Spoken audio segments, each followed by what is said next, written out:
Welcome to JH. In this guide, I will demonstrate how to include a new participant in a Microsoft Teams chat. This is a vital skill for improving teamwork and keeping everyone connected, whether you are managing a specific project or just bringing someone into a current discussion. To begin, log into your Microsoft Teams account. Make sure you use the right credentials, particularly if you handle several different organizational profiles or environments. Once signed in, you will arrive at the primary dashboard where all your channels and conversations are located.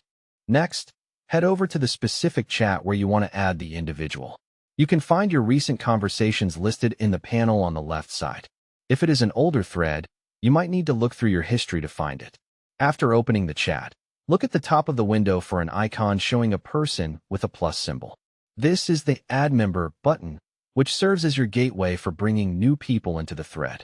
Select that icon and then choose the Add People option. A small pop-up window will appear. In the provided field, type the email address of the person you want to invite. Double-check the spelling carefully to avoid any delivery issues that could stall the process. Once the email is entered, click the Add button found at the bottom of the pane. This sends an automatic invite to that person, notifying them that they are now part of the chat. Now you know how to expand your group conversations. For better transparency, it is always a good idea to let current members know when someone new joins to keep sensitive information secure. If you have trouble adding users, it might be due to your company's security settings, so contact your administrator if needed. Thanks for watching this tutorial. For more tips on using Microsoft Teams to boost your productivity and teamwork, feel free to explore our other videos.